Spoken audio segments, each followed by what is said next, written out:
अज्ञात भामट्यांनी राहुरी तालुक्यातील गडदे आखाडा येथे दिनांक 22 मे रोजी पहाटेच्या सुमारास शेजारी असलेल्या 2 घराचे कुलुपे तोडून घरात प्रवेश केला.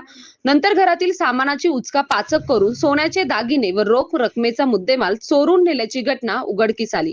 भागवत कोंडीराम कोळसे वय 72 वर्ष हे राहुरी तालुक्यातील गडदे आखाडा येथे राहत असून त्यांचा मुलगा सटवाजी कोळसे हे त्यांच्या शेजारीच राहावयास आहे. सटवाजी कोळसे हे कामानिमित्त बाहेर गावी गेल्याने त्यांच्या घराला कुलूप लावलेले होते. दिनांक 22 मे 2026 रोजी पहाटे 3 वाजे दरम्यान भागवत कोळसे व त्यांची पत्नी घराला कुलूप लावून घरासमोरील पटांगणात झोपले होते. दरम्यान अज्ञात भामट्यांनी भागवत कोळसे व सटवाजी कोळसे या दोघांच्या घराचे कुलूप तोडून आत प्रवेश केला.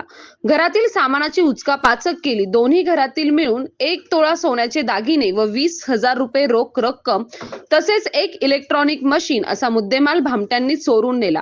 भागवत कोळसे यांच्या पत्नी पहाटे झोपेतून उठल्या तेव्हा त्या घरात गेल्या असता घरात चोरी झाल्याचे त्यांच्या लक्षात आले. यावेळी कोळसे यांनी घराच्या आजूबाजूला पाहणी केली असता घरापासून काही अंतरावर पेटी व काही कपडे पडलेले दिसून आले.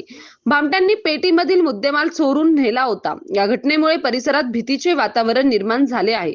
भागवत कोंडीराम कोळसे यांच्या फिर्यादीवरून राहुरी पोलीस ठाण्यात अज्ञात भामट्यांवर घरफोडीचा गुन्हा दाखल करण्यात आला. पुढील तपास पोलीस निरीक्षक संजय ठेंगे यांच्या मार्गदर्शनाखाली सुरू आहे. सतीश फुलसौंदर सह राजेंद्र मसे, MS न्यूज 15 राहुरी अशाच नवनवीन बातम्या पाहण्यासाठी चॅनलला सबस्क्राईब करा. मी व माझं कुटुंब मेंढ्या मागं असतं आणि घरून काल सकाळी आजोबाचा फोन आला.